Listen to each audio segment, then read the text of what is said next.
Welcome back to OV and the TWAB just dropped. Cosmo is our author this week. If you enjoy the video, a like and a sub would be very much appreciated. Let's get into the meat of it, and it really has to do with Ada-1.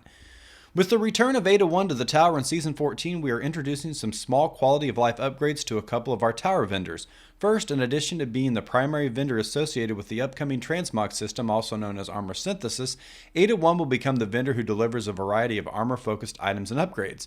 Each day, Ada-1 will now sell one randomly chosen armor mod from the general and armor slot, and one randomly chosen combat-style armor mod, which should make it easier for players who missed these in the past to get their hands on some of the armor mods from year 3. So those are going to be included with those Charge of Light and Warmind cells, and then the armor slot will be the helmet, gauntlets, just the regulars there. Additionally, on a weekly basis, Ada-1 will sell one armor randomly selected from the World Loot Pool with a stat roll that also changes on a weekly basis.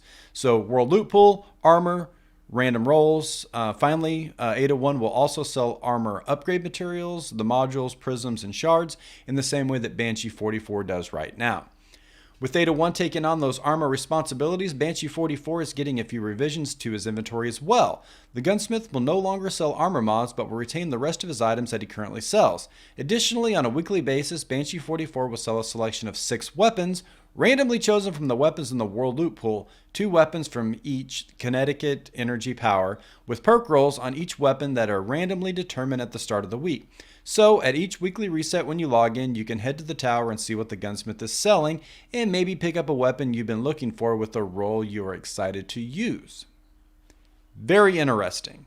So those Destiny 1 veterans will remember that that was kind of a cool thing on reset day to run to the vendors and see what rolls were on some different weapons.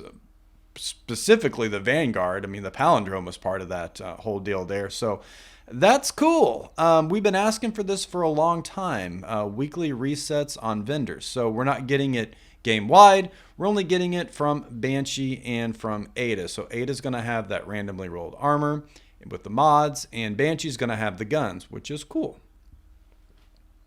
So, last one standing, we've received some feedback on perks like Celerity and Bottomless Grief from players asking that they be added as intrinsic bonuses to adept weapons.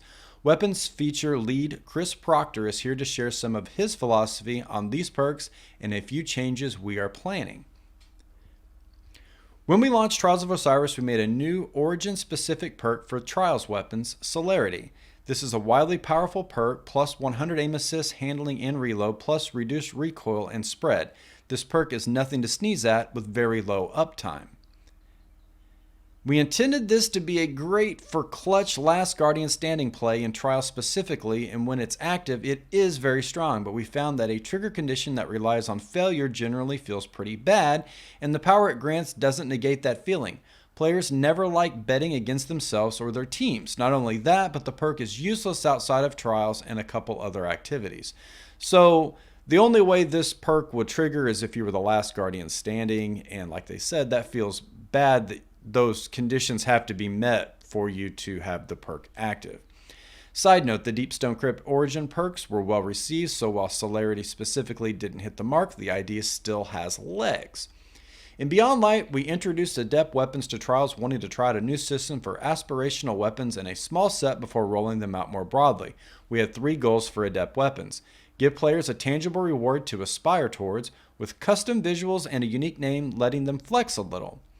Give players who earned an adept weapon a minor power boost and some gameplay customization options in the form of improved masterwork granting +3 to all other stats and the ability to equip adept mods. Do not make players who can't earn these weapons feel like they can't compete with players who have them. Cough, not forgotten. Cough. We've seen all your suggestions to make Celerity and Bottomless Grief intrinsic to Trials and Nightfall weapons or only to adept versions, and I want to touch on this idea. Thematically, it's a cool idea and adds to the flavor that these perks can give their sources, but there are 3 problems. For performance reasons, we have a maximum number of perks that can run on a character at a time. Legendary weapons have a threshold per weapon, and many of them are right at the limit. Adding a perk on top of that without taking one away causes bad things to happen in the form of random parts or perks turning off. Adding a new perk column to weapons from a specific source introduces power creep, and pretty soon we'd end up having to do the same to weapons from other sources. Adding a new perk column to only adept weapons would work against the third goal of adept weapons, and we believe would feel bad for players dying to adept weapons that are able to stack celerity with things like outlaw and rampage, and I can definitely see that being a pretty big problem. In Season 14, we're making the following changes to Trials and Nightfall weapons and their adept versions. Note, this only applies to new drops of these weapons, not previous drops. Nightfall weapons. Bottomless Grief grants a permanent active plus 30 to magazine. Bottomless Grief is now a fixed alternate perk in the left column on adept rolls from Nightfall weapons, i.e. you can switch between that and the randomly rolled perk in the inspection screen. Trials weapons. Celerity grants a permanent active plus 20 to both reload and handling. Celerity is now a fixed alternate perk in the right column on adept drops of Trials weapons. Once again, you can switch between those and the randomly rolled perk. Moving forward, we're not done with Origin perks and hope to have something that better achieves our goals in future release. So basically what they're saying is that community, that's a great idea, making those intrinsic, but there were problems. Adding too many perks basically breaks the game. And the other big thing was that if somebody dies to one of those adept weapons with those intrinsics on all the time, they feel like they can't compete with those players just because they couldn't play Trials. So coming up next week, we're going to be firing up the stream machine again. We had a lot of fun last month when we featured a deeper look in the Deepstone Crypt. If you haven't gotten a chance to check it out, you can watch the replay there.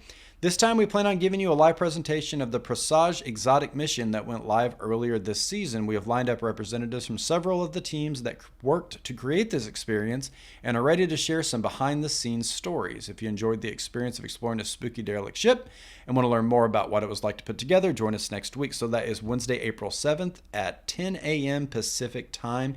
You can see it on YouTube and on Twitch. After all, it's a dungeon crawl. We just put out another hotfix today. Our player support team has the latest on what was addressed and the known issues that are being tracked.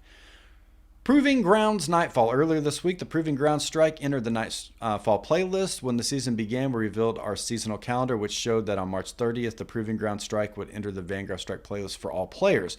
We failed to acknowledge on the calendar that Beyond Light and the Season Pass would be required to play the Nightfall version of Proving Grounds.